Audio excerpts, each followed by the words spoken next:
Conas T, how are ye? Welcome to the Candlelittalespodcast. Each week we tell an Irish myth with music and we have a chat about it in the next episode. My name is Aaron and I'm here with my sister, Sorcha Hegarty. And we are dedicating this month of February to the goddesses in honour of Brigid's feast, Imbolc. This week we are listening to a goddess story told by Sorcha.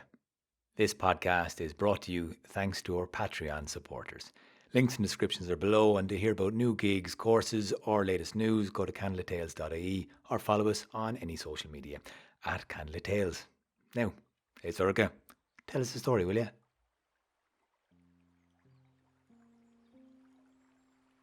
There is something about the goddess, all of the goddesses, something that's fluid, something that slips through your finger when you try to catch it, something that's missing or feels like it's missing. So many goddesses give their names to the rivers, Boann and Shannon, and the great river of Europe named for Danu or Anu. And her name might mean something about the waters of life, or it might not. Like so many things about the goddess, the knowledge has slipped away. And perhaps that is something that is done to a goddess. There are those who are always made uncomfortable by such power and such presence and such formlessness around it, such confusion. Tripled creatures of contradiction, beings of great beauty and great strength, beings of creation and destruction all at once, of love and hate and everything in between. There have always been those who are far too uneasy with such contradictions, who will seek to suppress, who will seek to destroy. But there is something about the goddess that cannot be suppressed, cannot be forgotten, cannot be destroyed. The river might change course, but the water stays the same. It still flows. It has its own nature. It has its own power. It has its own strength. And so for every time that we forget the goddess, forget her name, we find her anew, and we tell stories that are oddly similar to the stories we told about the goddess before. Though she might have a different name, we might give her a different face, she is still, in her essence, the same as the river that flows. In and out of all her mothers and all her sisters and all her daughters, the goddess flows, ever changing, ever the same.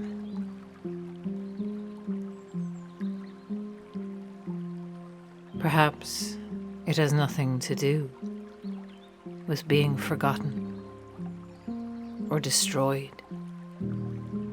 Perhaps it is part of the nature of the goddess herself, less bound by form than other beings, more fluid and more powerful for it.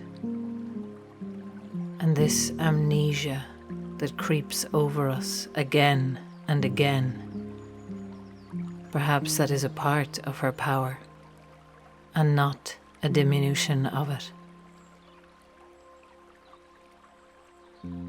There was a great goddess, and her name is barely remembered. It was Anu, or Danu, and her name remains on great waterways of Europe, and her name remains on the tribe of the people who came to Ireland Masters of magic, druids and shapeshifters who slipped between worlds as easily as we slip between rooms. The people of the goddess they were called, the Tuath de Danann, the people of Danu. And she was theirs and they were hers, or so it seems. Though what rites they practiced, what prayers they said, if any, we do not remember. She left her name tied to a people,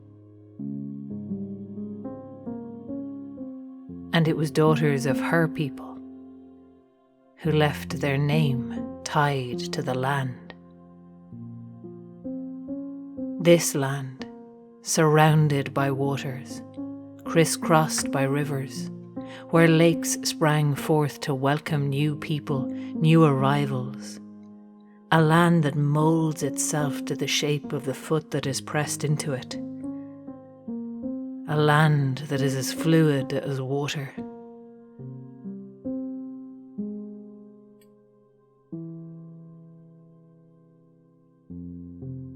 The people of the goddess, the people of Danu, they call this land Inishfal, the island of destiny. And they ruled here long, long ago. They won the land in battle from their cousins, the Imbolc, and then again from the Fomorians. A different people, though not so different. They intermarried, they mingled their blood, and as often as they warred, they married. The last kings of the Tuath de Danann were brothers, and their names were McCool and McKecht and MacGrania, the son of the wood, the son of the plough, the son of the sun. And they were married, each of them, to 3 sisters, Banba, Fola, and Eru. And each of these goddesses believed herself to be the one who ruled supreme. And each of them was right, in her own way. Banba was the warrior, at home in the wild places, in the forests that her husband ruled, in the high hills and the bare mountain sides. She roamed and held dominion. And if you were to challenge her in her place of power, nothing could stand against Banba, not in the wilds with a weapon in her hands. For she was faster, swifter, stronger than any who came before her. The bride of the son of the plough was Fola.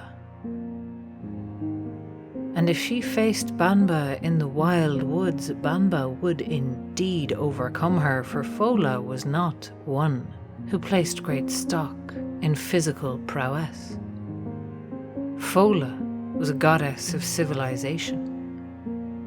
Hers was the place of the plough, the tame places, the places where people meet and mingle, and in these places Fola was the queen, undisputed. And if you came before Fola in her place of power, she did not need weapons to cut you down. She could kill you with a look.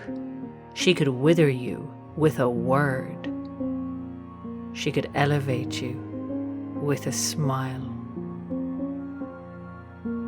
None would challenge Fola in her court and survive it.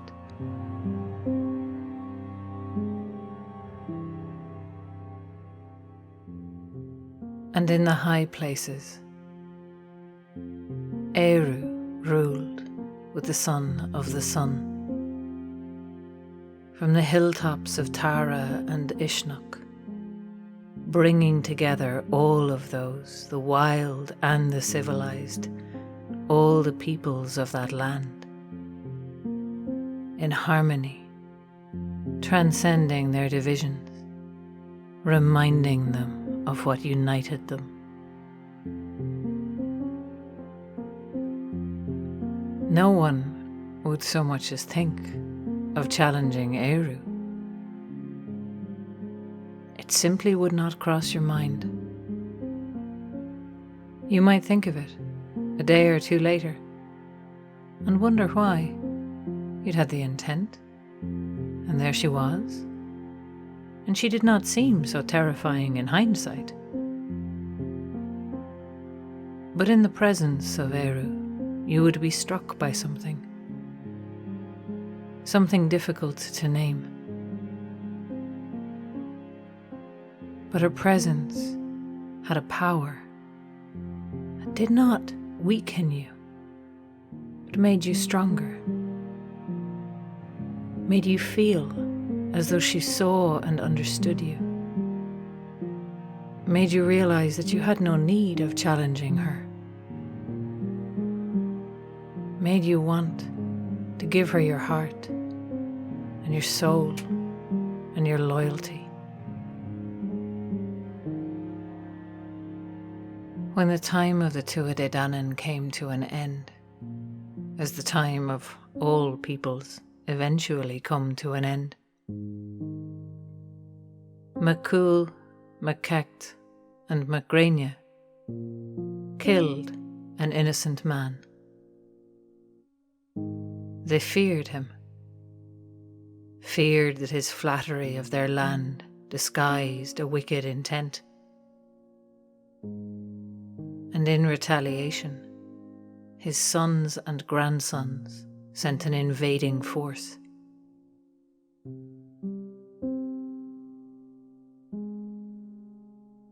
And the Tuatha De Danann knew they were fighting a losing battle.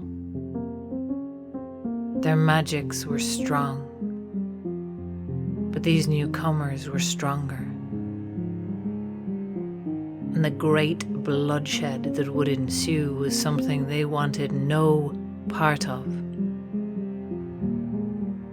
And so at first they tried to keep the strangers at bay, sending storms to push them back. But the newcomers had magic of their own, and the sons of Mill made their landing and came to the plain of Taltu for the final reckoning.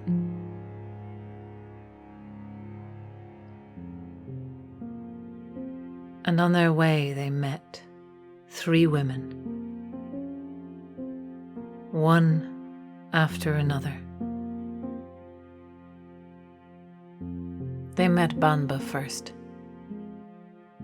and she told them she would give them her aid in the battle to come, if they made a promise to her that they and their descendants would call the land after her. And to this the sons of Mill agreed. And then they met Fola, and she made them the same offer, that she would aid their cause if they named the island after her. And again, the sons of Mill agreed.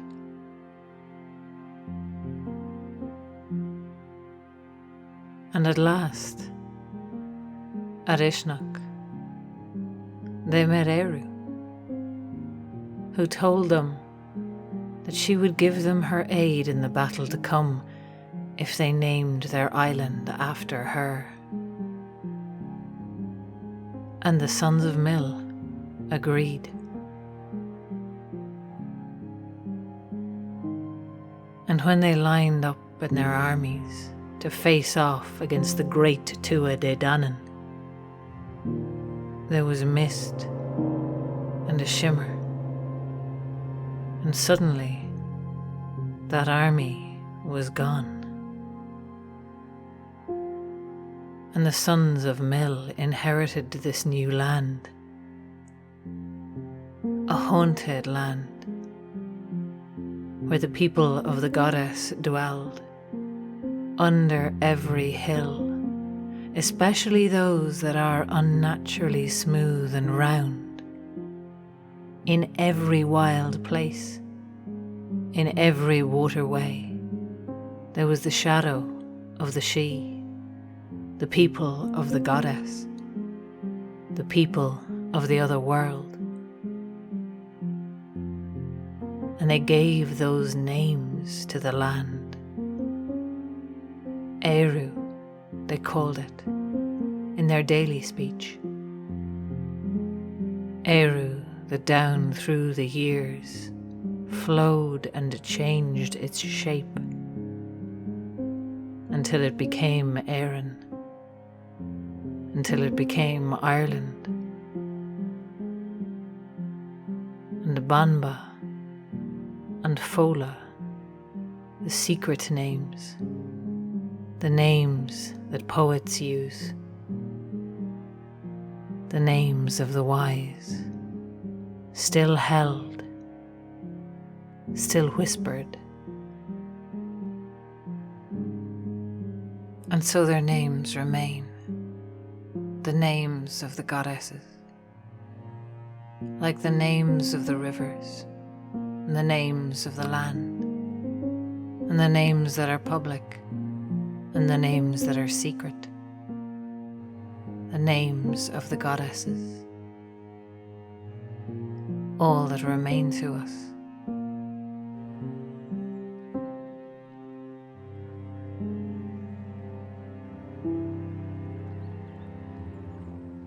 And the names flow like a river, ever young, ever old, ever renewing. The names that are the rivers, that are the goddesses, flowing from that first goddess, who might have been the water of life, might have been the waters of all creation, might have been nothing more than a mistake of a word, or might have been everything and anything in between. All goddesses begin and end with her. Danu. Danu.